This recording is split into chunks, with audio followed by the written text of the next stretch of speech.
Hello listeners, this is Aniket. तो guys मैंने आपसे वोटिंग कराया था और पूछा था कि आपका जो अगला वीडियो होगा वो किस चैप्टर पे होगा। तो आपने बैंड थ्योरी ऑफ सॉलिड को सेलेक्ट किया। अप्रॉक्स 90% बच्चों ने बैंड थ्योरी ऑफ सॉलिड को सेलेक्ट किया। और ये जो चैप्टर है ना, ये चैप्टर बहुत ही अच्छा चैप्टर है। आपने बहुत अच्छा चैप्टर सेलेक्ट किया है और ये बहुत इंपॉर्टेंट चैप्टर है। तो गाइज चलिए स्टार्ट करते हैं इस इंपॉर्टेंट चैप्टर को। तो भाई फर्स्ट ऑफ ऑल अगर हम बात करें तो इस चैप्टर में हम लोग को पढ़ना है सॉलिड्स के बारे में। तो देखिए, जो सॉलिड होता है उसके अंदर होता है एटम। तो सबसे पहले हम लोग को एटम्स को अच्छे से समझना है कि भाई एटम्स क्या होता है। तो देखिए, एटम क्या है? एक टाइनी पार्टिकल है जो कोई भी सब्सटेंस में होता है। जैसे देखिए यहाँ पे लिखा हुआ all substance made up of a tiny small particle called atom. सारे सब्सटेंस में क्या होता है? एक छोटा सा पार्टिकल होता है जिसको हम लोग एटम्स बोलते हैं। और एटम के अंदर क्या होता है? Electron, proton and neutron. ठीक है, और इसमें जो इलेक्ट्रॉन होता है वो नेगेटिव चार्ज होता है, प्रोटॉन होता है जो पॉजिटिव चार्ज होता है, और जो न्यूट्रॉन होता है उसका कोई चार्ज नहीं होता है। ठीक है, तो यहाँ पे देखिए बोला गया है कि an atom consist of central positive charge called nucleus.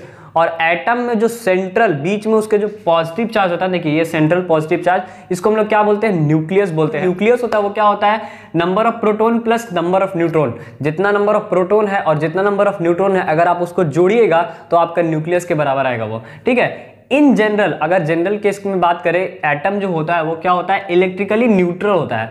और जब वो इलेक्ट्रिकली न्यूट्रल है तो इसका मतलब कि उस पे जितना इलेक्ट्रॉन है उतना ही उस पे क्या होगा? प्रोटॉन होगा, तभी तो वो इलेक्ट्रिकली न्यूट्रल है। तो इसी कारण से number of electron is equal to number of proton होता है इन जनरल एटम। ठीक है, उसके बाद अगर हम बात करें तो negative charge particle are called electron. जो नेगेटिव चार्ज पार्टिकल होता है उसको हम लोग बोलते हैं इलेक्ट्रॉन, जो कि रिवॉल्व करता है न्यूक्लियस के अराउंड। जो न्यूक्लियस के अराउंड क्या होता है? रिवॉल्व करता है। ठीक है, किसी फिक्स ऑर्बिट में, किसी फिक्स ऑर्बिट में, ऐसा नहीं कि रिवॉल्व कर रहा कहीं भी, वो एक किसी फिक्स ऑर्बिट में रिवॉल्व करता है। ठीक है, उसके बाद अगर हम बात करें तो different orbit has definite amount of energy. जो डिफरेंट अलग अलग तरह का जो ऑर्बिट होता है सबके पास अलग एनर्जी होता है। जैसे कि देखिए यहाँ पे जो N1 है ये पहला ऑर्बिट है, ये फिर दूसरा ऑर्बिट और ये फिर तीसरा ऑर्बिट, और ये आपका न्यूक्लियस है। तो इसका एनर्जी लेवल अलग होगा, इसका एनर्जी लेवल अलग होगा, इसका एनर्जी लेवल अलग होगा। आपको यहाँ पे डायग्राम दिखाया गया है जिसमें आपको बताया गया है कि भाई ये एनर्जी है और इस पे N1, N2 और N3 दिखाया गया है। देखिए N1 का गैप ज्यादा है, इसका मतलब इसका एनर्जी लेवल थोड़ा सा ज्यादा है, फिर N2 थोड़ा कम, फिर उसके बाद N3। ये चीज जो है, ये चीज आपको और डिटेल में होगा जब हम लोग पढ़ेंगे फॉर्मेशन ऑफ एनर्जी लेवल, कि किस तरह से ये जो एनर्जी लेवल है वो फॉर्म करता है। ठीक है, और उसी में हम लोग पढ़ेंगे कंडक्शन और वैलेंस बॉन्ड को। तो जल्दी से इसका आप स्क्रीनशॉट लीजिए। अगर अब हम बात करें formation of energy band in solid, तो देखिए वहां पे जो सॉलिड में एनर्जी बैंड फॉर्म होता है वो किस तरह से होता है। तो बेसिकली सबसे पहले हम कुछ पॉइंट्स देख लेते हैं जिससे हम लोग को समझ में आ जाए किस तरह से वो फॉर्म करता है। तो पहला जो यहाँ पे पॉइंट है वो क्या है? किसी भी आइसोलेटेड एटम में क्या होता है ना, जो इलेक्ट्रॉन होता है उसका डिफाइन एनर्जी लेवल होता है। ठीक है, मतलब एक डेफिनेट एनर्जी लेवल होता है।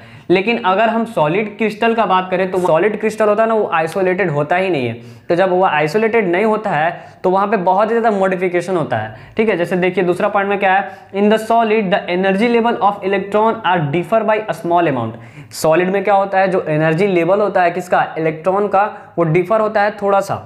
वो डिफर क्यों होता है? क्योंकि देखिए सॉलिड में क्या होता है कि लार्ज नंबर ऑफ पार्टिकल्स एक जगह मिलता है और इंटरैक्ट करता है ईच अदर, मतलब खुद में इंटरैक्ट करके वो सॉलिड पार्टिकल को बनाता है। तो इसी कारण से वहां पे थोड़ा सा मॉडिफिकेशन आ जाता है। ठीक है, और धीरे धीरे वो मॉडिफिकेशन खत्म भी होता है, लेकिन स्टार्टिंग में थोड़ा सा मॉडिफिकेशन आ जाता है। तो गाइज मॉडिफिकेशन की वजह से होता क्या है? देखिए मॉडिफिकेशन की वजह से जब बहुत सारा स्टार्टिंग में जैसे ही पार्टिकल इंटरैक्ट किया तो वहां पे जो एनर्जी लेवल होगा ना वो काफी ज्यादा बढ़ जाएगा। जैसे देखिए यहाँ पे N1 का जो एनर्जी लेवल है वो क्या है? काफी ज्यादा बढ़ा हुआ है। क्यों? क्योंकि यहाँ पे जो पार्टिकल्स है वो बहुत ज्यादा इंटरैक्ट किया है आपस में, इसीलिए जो N1 है वो बढ़ा हुआ है। तो उसके बाद देखिए N2 जो है थोड़ा सा बढ़ा हुआ है और उसके बाद N3 करीब आ गया है और धीरे धीरे वो क्या हो जाता है? बराबर हो जाता है। तो यहाँ पे एनर्जी लेवल में थोड़ा सा मॉडिफिकेशन आता है, और जब एनर्जी लेवल में मॉडिफिकेशन आता है तो उसके बैंड में भी मॉडिफिकेशन आता है। तो सर अब ये बैंड क्या है? एनर्जी बैंड क्या है? तो देखिए एनर्जी बैंड को पहले आप समझिए, फिर उसके बाद इस पॉइंट को पढ़ेंगे हम लोग। देखिए एनर्जी बैंड क्या है? The range of energy possessed by an electron.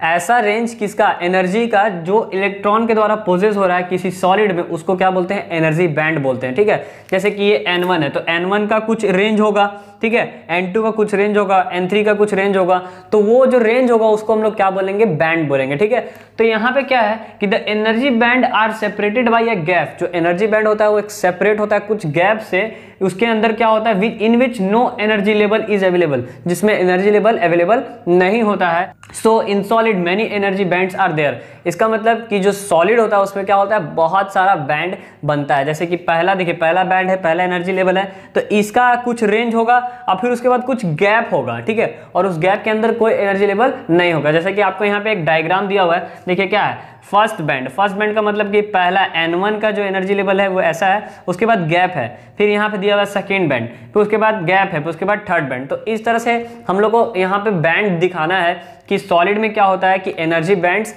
अलग अलग होता है और उसके बीच में गैप होता है, गैप। तो गाइस यहाँ पे बेसिकली बात यही निकल करके आता है कि जो N1 है उसका क्या होता है कि एनर्जी लेवल काफ़ी ज़्यादा होता है। क्यों? क्योंकि पार्टिकल बहुत ज़्यादा इंटरेक्ट करते हैं आपस में, तो एनर्जी लेवल काफ़ी ज़्यादा होता है। फिर N2 का उससे कम होता है, फिर N3 का और उससे कम होता है। तो इसी तरह से आपको यहाँ पे एनर्जी लेवल क्लियर हो गया।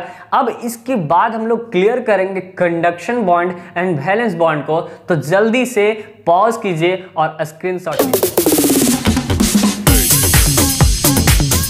चलिए स्टार्ट करते हैं हम लोग valence bond, conduction bond and forbidden gap के बारे में, जो कि बहुत ही इंपॉर्टेंट है। ठीक है, मैंने यहाँ पे VVI भी लिखा है, इसका मतलब कि ये बहुत ही ज्यादा इंपॉर्टेंट है आपके लिए, तो इसको अच्छे से समझना है। तो देखिए यहाँ पे जैसे पहले मैंने आपको बताया था बैंड का मतलब क्या होता है, तो energy possess by an electron, किसी इलेक्ट्रॉन के द्वारा जो एनर्जी पोजेस किया जाता है उसका जो रेंज होता है उसको हम लोग क्या बोलते हैं, बैंड बोलते हैं। तो यहाँ पे बात हो रहा है वैलेंस बॉन्ड का। वैलेंस बैंड का मतलब क्या होगा कि जो एनर्जी पोजेस होगा, the range of energy possess by the valence electron, मतलब वैलेंस इलेक्ट्रॉन के द्वारा जो एनर्जी पोजेस होगा उसको हम लोग बोलेंगे वैलेंस बॉन्ड। ठीक है, तो गाइस यहाँ पे बेसिकली बात हो रहा है वैलेंस इलेक्ट्रॉन का। तो वैलेंस इलेक्ट्रॉन एक्चुअली में होता क्या है, वैलेंस इलेक्ट्रॉन का मतलब कि आपका जो एलिमेंट होता है उसके आउटर मोस्ट सेल ऑर्बिट में कितना इलेक्ट्रॉन प्रेजेंट है। ठीक है, तो वो इलेक्ट्रॉन हो जाता है आपका क्या, वैलेंस इलेक्ट्रॉन। जैसे कि मैं आपको एक छोटा सा एग्जांपल देता हूं कि सपोज दैट आपके पास सोडियम है, ठीक है, और तो सोडियम का एटॉमिक नंबर होता है 11। तो अगर हम इसका इलेक्ट्रॉनिक कन्फिगरेशन करते हैं तो पहला में 2, फिर उसके बाद 8 और फिर उसके बाद 1 आता है। तो ये जो लास्ट में आया वो क्या आ गया, वो आपका आ गया वैलेंस इलेक्ट्रॉन। ठीक है, तो ये वैलेंस इलेक्ट्रॉन इसी को बोलते हैं। तो इसके द्वारा जो एनर्जी पोजेस होता है ना वो होता है वैलेंस बैंड। ठीक है, तो यहाँ पे बेसिकली क्या बोला जाता है, in this band may be completely और पार्शियली फील्ड। ये जो बैंड होगा ये मे बी कंप्लीटली या फिर पार्शियली फील्ड होगा। कंप्लीटली मतलब पूरा पूरी फुलफिल होगा ये, पार्शियली का मतलब आधा से कम या फिर आधा से ज्यादा। तो यहाँ पे बेसिकली क्या होगा कि अगर वैलेंस इलेक्ट्रॉन लास्ट वाला पूरा फुलफिल है, जैसे कि सपोज दैट नोबल गैस का अगर हम बात करें, इनर्ट गैस का अगर हम बात करें, हीलियम, नियोन, आर्गन, क्रिप्टन, तो उसमें क्या होगा, वो पूरा फुलफिल रहेगा उसमें ना। तो अगर हम बात करें इनर्ट गैस की, तो इनर्ट गैस में जो वैलेंस बैंड होगा वो क्या होगा, कंप्लीटली फील्ड होगा। क्यों? क्योंकि भाई उसका जो आउटर मोस्ट सेल ऑर्बिट होगा उसमें जो पूरा इलेक्ट्रॉन है वो क्या रहेगा, पूरा फुलफिल रहेगा, पूरा भरा हुआ रहेगा। ठीक है, उसके बाद अगर हम बात करें इन अदर मटेरियल, कोई भी अदर मटेरियल के लिए, कोई भी एलिमेंट के लिए वो क्या होगा, पार्शियली फील्ड होगा। Partially field valence band can accumulate more electron. जो पार्शियली फील्ड वैलेंस बैंड होता है ना वो ज्यादा इलेक्ट्रॉन को एक्यूमुलेट करता है। ठीक है, मतलब एक से ज्यादा इलेक्ट्रॉन को एक्यूमुलेट करके रखता है। ठीक है, इसके बाद यहाँ पे एक छोटा सा डायग्राम है, इसको बहुत अच्छे से समझना है आपको। जैसे देखिए कि यहाँ पे आपका बैंड एनर्जी है जिसको हम लोग इलेक्ट्रॉन वोल्ट में दिखाते हैं, इलेक्ट्रॉन वोल्ट में। ठीक है, और इधर आपका मतलब बैंड है, बैंड दिखाया हुआ है। तो यहाँ पे क्या है कि इनर फील्ड बैंड को मतलब हम लोग ऐसे दिखाते हैं, मतलब पूरा फुलफिल नहीं होता है। और फिर उसके बाद फुल्ली और पार्शियली फील्ड को हम लोग ऐसे दिखाते हैं। तो सपोज दैट कि ये वैलेंस बैंड है और ये सपोज दैट कि कंडक्शन बैंड है। ठीक है, कंडक्शन बैंड अभी हम लोग देखेंगे। तो इन दोनों के बीच का जो गैप होगा वो क्या होगा, फॉरबिडन गैप। तो ये देखिए, ये जो कंडक्शन बैंड है ये इम्पटी हो सकता है, मतलब खाली भी हो सकता है और पार्शियली फील्ड भी हो सकता है। लेकिन जो वैलेंस बैंड है या तो फुल्ली फील्ड होगा या तो पार्शियली फील्ड होगा। फुल्ली कब होगा, जब उसका आउटर मोस्ट सेल ऑर्बिट पूरा फुलफिल रहेगा तो, और पार्शियली कब होगा, जब उसका आउटर मोस्ट सेल ऑर्बिट पूरा फुलफिल ना हो तब। ठीक है, अब हम लोग बात करते हैं कंडक्शन बैंड के बारे में। तो कंडक्शन बैंड क्या है, तो गाइस कंडक्शन का मीनिंग क्या होता है, कंडक्शन का मतलब कि सपोज दैट कि इलेक्ट्रॉन को कंडक्ट करना। तो इलेक्ट्रॉन कब कंडक्ट होता है, जब इलेक्ट्रिसिटी पास होता है। तो इलेक्ट्रिसिटी कैसे पास होता है? अगर आपसे पूछा जाए कि कंडक्टर में ऐसा क्या खासियत है कि इलेक्ट्रिसिटी पास करता है, तो आप क्या बोलोगे कि सर उसमें फ्री इलेक्ट्रॉन अवेलेबल होता है जिसकी वजह से उसमें क्या होता है, करंट पास होता है। तो यहाँ पे बेसिकली कंडक्शन बैंड क्या होगा कि जो फ्री इलेक्ट्रॉन्स होते हैं उनके द्वारा जो एनर्जी लेवल बनता है उसका जो रेंज होता है उसी को कौन सा बैंड बोलते हैं, कंडक्शन बैंड बोलते हैं। फिर से एक बार बोलता हूँ, क्या कि जो आपका फ्री इलेक्ट्रॉन होता है, फ्री इलेक्ट्रॉन की वजह से जो एनर्जी लेवल होता है उसका जो रेंज होता है उसको हम लोग क्या बोलते हैं, कंडक्शन बैंड। और वैलेंस बैंड मतलब कि जो वैलेंस इलेक्ट्रॉन के द्वारा हो वो। गाइस यहाँ पे हम लोग थोड़ा सा कंडक्शन बैंड का देख लेते हैं डेफिनेशन क्या लिखा हुआ है। The free electron present in a conductor, जो फ्री इलेक्ट्रॉन प्रेजेंट होता है कंडक्टर में, विच आर लूजली बैंड, जो लूजली बैंड होता है with nucleus of an atom called conduction electron, जिसको हम लोग कंडक्शन इलेक्ट्रॉन बोलते हैं या फिर फ्री इलेक्ट्रॉन बोलते हैं। The range of an energy possessed by an conduction electron, या फिर आप बोल सकते हैं free electron, is called conduction band, उसको हम लोग क्या बोलते हैं, कंडक्शन बैंड बोलते हैं। तो if the substance has empty conduction band then electric current is not possible pass to that substance, मतलब कि अगर उसके पास कंडक्शन बैंड इम्पटी है तो इसका मतलब कि वहां पे इलेक्ट्रिक करंट पास होगा नहीं। क्यों? क्योंकि कंडक्शन बैंड होता क्या है भाई, कंडक्शन बैंड होता है कि फ्री इलेक्ट्रॉन के द्वारा। तो यहाँ भाई किसी के पास कंडक्शन बैंड है ही नहीं, इसका मतलब उसके पास फ्री इलेक्ट्रॉन नहीं है, और फ्री इलेक्ट्रॉन नहीं है तो इसका मतलब कि वो इलेक्ट्रिसिटी कंडक्ट नहीं करेगा। ठीक है, अब बात करते हैं फॉरबिडन गैप का। तो फॉरबिडन गैप तो बहुत सिंपल था, क्या कंडक्शन बैंड और वैलेंस बैंड के बीच का जो गैप होता है उसको हम लोग क्या बोलते हैं, फॉरबिडन गैप बोलते हैं। तो देख लेते हैं एक बार थोड़ा सा, separation between the conduction band and valence band in an energy level diagram is known as forbidden gap. ठीक है, उसके बाद अगर हम बात करें तो in a solid no electron can stay in a forbidden energy gap. Solid में क्या होता है कि जो फॉरबिडन एनर्जी गैप होता है ना उसमें कोई इलेक्ट्रॉन नहीं रहता है। ठीक है, आपका जो लिक्विड होता होगा उसमें कुछ होता होगा, लेकिन जो सॉलिड होता है उसमें क्या होता है कि आपका जो फॉरबिडन एनर्जी गैप होता है वो एकदम नहीं रहता, मतलब खाली रहता है। ठीक है, तो गाइज अब हम बात करेंगे ये फॉरबिडन एनर्जी गैप के बेसिस पे कंडक्टर इंसुलेटर्स को। ठीक है, और अच्छे से समझेंगे कि भाई कंडक्टर में क्या खासियत है और इंसुलेटर में क्या खासियत है और सेमी कंडक्टर में क्या खासियत है, और आगे जाके हम सेमी कंडक्टर को पूरा डिटेल्ड करेंगे जो इस चैप्टर का मेन मोटिव है। तो गाइज आगे बढ़ने से पहले जल्दी से आप इसका स्क्रीनशॉट लीजिए। तो गाइज अब हम बात कर लेते हैं फॉरबिडन गैप के बेसिस पे कंडक्टर, इंसुलेटर और अपना सेमीकंडक्टर को। तो देखिए जो कंडक्टर होता है उसमें क्या होता है, पहले फिगर देख के आपको कुछ समझना है कि देखिए ये आपका वैलेंस बैंड है और ये है आपका कंडक्शन बैंड। तो कंडक्टर में क्या होता है कि जो फॉरबिडन गैप होता है ना वो एकदम बहुत ही कम होता है, मतलब होता ही नहीं है लगभग। तो इसमें कुछ पॉइंट्स है जैसे पढ़ना है आपको, नो फॉरबिडन एनर्जी गैप, मतलब इसमें जो फॉरबिडन एनर्जी गैप होता है कंडक्टर में होता ही नहीं है। ठीक है, फॉरबिडन एनर्जी गैप है वो नहीं होने की वजह से क्या होता है कि इसमें जो वैलेंस बॉन्ड का इलेक्ट्रॉन है इजीली उठ करके कहाँ चला जाता है, कंडक्शन बॉन्ड में। इसी कारण से क्या करता है, इलेक्ट्रिक करंट कंडक्ट करा पाता है। ठीक है, उसके बाद है a small amount of energy release can move electron from valence electron to the conduction bond. तो मतलब कि यहाँ पे क्या होता है कि स्मॉल अमाउंट ऑफ एनर्जी लगता है, एकदम बहुत ही कम एनर्जी लगता है यहाँ से यहाँ तक जाने में। ठीक है, और इसमें जो इलेक्ट्रॉन्स होते हैं फ्रीली होते हैं क्योंकि वो इजीली वैलेंस बॉन्ड से कंडक्शन बॉन्ड में जा सकते हैं, तो इसी कारण से ये कंडक्ट करा पाता है इलेक्ट्रिसिटी। ठीक है, तो आपको इसका डायग्राम और ये कुछ पॉइंट्स आपको याद रखने हैं। तो गाइज अगर आपको इसका फ्रेश नोट चाहिए तो आप मेरे इंस्टा आईडी को फॉलो कीजिए, वहां पे मेरे को डीएम कीजिए, मैं आपको नोट्स प्रोवाइड करा दूंगा। ठीक है, अब हम बात करें इंसुलेटर की। तो देखिए इंसुलेटर में क्या होता है कि वैलेंस बैंड और कंडक्शन बैंड के बीच में जो फॉरबिडन एनर्जी गैप है वो थोड़ा सा ज़्यादा रहता है। वो कितना रहता है, तो वो 5 इलेक्ट्रॉन वोल्ट से लेके 15 इलेक्ट्रॉन वोल्ट तक का गैप रहता है, किसके बीच, इंसुलेटर के बीच। तो अब इसका कुछ की पॉइंट्स देख लेते हैं, जैसे कि the forbidden gap between the valence band and the conduction band is very wide, बहुत ही ज़्यादा रहता है।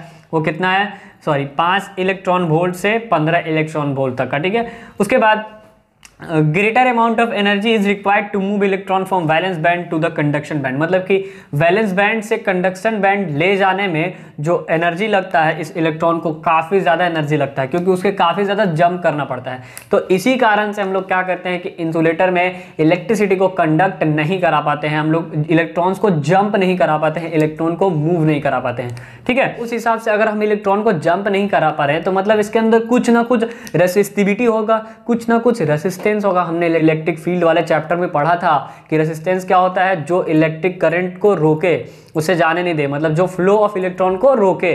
तो यहाँ पे बेसिकली क्या है कि हम लोग इलेक्ट्रॉन को फ्लो नहीं करा पा रहे, मतलब इसका कुछ ना कुछ रेसिस्टिविटी होगा, और वो रेसिस्टिविटी कितना होगा 10⁷ ओम मीटर। तो आपको याद रखना है कि इंसुलेटर का रेसिस्टिविटी कितना होता है 10⁷ ओम मीटर।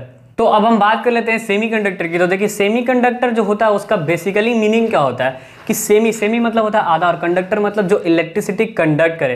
तो सेमीकंडक्टर का मीनिंग ये हो गया जो इलेक्ट्रिसिटी पार्शियली कंडक्ट करता होगा, ठीक है। तो जैसे इसमें होता क्या एक्चुअली में, तो इसमें क्या होता है कि जो valence band and conduction band होता है ना, उसका बीच में गैप तो रहता है, लेकिन वो गैप बहुत ही कम रहता है, ठीक है। जैसे कि 1 इलेक्ट्रॉन वोल्ट का उसके बीच में गैप रहता है, बहुत ही कम गैप रहता है। तो हम लोग इसके इलेक्ट्रॉन को इजीली जंप करा पाते हैं, ठीक है। थोड़ा डॉपिंग वॉपिंग करते हैं ना, मतलब कि थोड़ा सा कुछ दिमाग लगाते हैं तो ये चीज़ हो जाता है। अब मैं आपको डॉपिंग बोलूँ तो आपको शायद समझ में नहीं आएगा। तो बेसिकली आप ये समझो कि हम लोग इसमें कुछ थोड़ा बहुत दिमाग लगाते हैं, जिसकी वजह से क्या होता है कि ये जंप कर जाता है, ठीक है। तो और इसके बाद वाला जो लेक्चर आएगा, इसके बाद वाला जो पार्ट आएगा, उसमें मैं आपको डॉपिंग भी बता दूंगा कि भाई डॉपिंग क्या होता है, ठीक है। तो यहाँ पे देखिए जैसे कि हम बात करें इसके कुछ की पॉइंट्स के, तो देखिए यहाँ जो विड्थ है परविडन गैप का, वो क्या है, बहुत ही स्मॉल है। कितना है 1 इलेक्ट्रॉन वोल्ट है। और एट एब्सोल्यूट जीरो टेम्परेचर, देखिए जो आपका सेमीकंडक्टर होता है ना, वो टेम्परेचर पे बहुत ज़्यादा डिपेंड करता है भाई। टेम्परेचर अगर ज़्यादा रहेगा तो वो ज़्यादा इलेक्ट्रिसिटी कंडक्ट करने लगेगा, और टेम्परेचर अगर कम रहेगा तो कम इलेक्ट्रिसिटी कंडक्ट करेगा। इसका आपको एकदम नॉर्मल से एग्जांपल दे सकता हूँ। जो आपका सोलर प्लेट होता है ना, वो सोलर प्लेट किसका होता है, यही सेमीकंडक्टर का बना होता है। तो आप लोग को पता है कि उसमें जब सनलाइट बहुत ज़्यादा पड़ता है तो वो ज़्यादा इलेक्ट्रिसिटी कंडक्ट करता है, ज़्यादा इलेक्ट्रॉन को लाता है। और जो टेम्परेचर होता है जब बहुत कम होता है तो उसमें इलेक्ट्रिसिटी बहुत कम प्रोड्यूस होता है। अब आप लोग में से बहुत बच्चे सोच रहे होंगे सर टेम्परेचर का बात कर दिया आपने, तो टेम्परेचर का मतलब कि वो जो सोलर प्लेट होता है अगर उसको हम कोई भी हीट के सामने ले जाएंगे तो भी इलेक्ट्रिसिटी कंडक्ट करने लगेगा। नहीं भाई, वो सनलाइट में मैंने बताया था कि सनलाइट में क्या होता है, फोटोन होता है। तो वो फोटोन में क्या होता है, इलेक्ट्रॉन वोल्ट, और वही इलेक्ट्रॉन वोल्ट क्या कराता है, इलेक्ट्रॉन को मूव कराता है, ठीक है। तो ये हम लोग और डिटेल्ड करेंगे इसके पार्ट 2 में। अभी फिलहाल इतना जानिए कि जो एब्सोल्यूट जीरो टेम्परेचर होता है, मतलब कि जीरो टेम्परेचर पे वो सेमीकंडक्टर बिहेव करेगा कैसा, इंसुलेटर के जैसा, ठीक है। मतलब जब टेम्परेचर बहुत कम रहेगा, एकदम जीरो रहेगा, तो सेमीकंडक्टर इंसुलेटर बन जाता है, ठीक है। उसके बाद अगर बात करें सेमीकंडक्टर का, तो सेमीकंडक्टर भी तो भाई रोक रहा है ना करंट को कुछ, तो उसका भी कुछ रेसिस्टिविटी होगा। तो उसका रेसिस्टिविटी होगा 10⁻² ओम मीटर। अब हम बात करें सेमीकंडक्टर कुछ एग्जांपल्स की, तो जैसे कि आपका है यहाँ पे सिलिकॉन और जर्मेनियम, ये आपका सेमीकंडक्टर का बेस्ट एग्जांपल है। आपका जो सोलर प्लेट होता है इन्हीं से बना हुआ होता है। तो गाइस इसके बाद का जो वीडियो आएगा, इसके बाद का जो पार्ट आएगा, उसमें हम लोग बात करेंगे सेमीकंडक्टर को डिटेल में। उसमें हम लोग पढ़ेंगे इंट्रिंसिक सेमीकंडक्टर और एक्सट्रिंसिक सेमीकंडक्टर। तो उसके बाद पढ़ेंगे P type semiconductor, N type semiconductor, और उसके बाद N junction, P N junction. मतलब बहुत इंपॉर्टेंट पार्ट होगा पार्ट 2। ये तो आपका इंट्रोडक्शन पार्ट था, ये तो आपका बेसिक पार्ट था। अगर आपको ये नहीं पता है तो पार्ट 2 आपको नहीं समझ में आएगा। तो पार्ट 2 के लिए वेट कीजिए और इसको बहुत अच्छे से तैयार कीजिए। और फिलहाल के लिए इसका स्क्रीनशॉट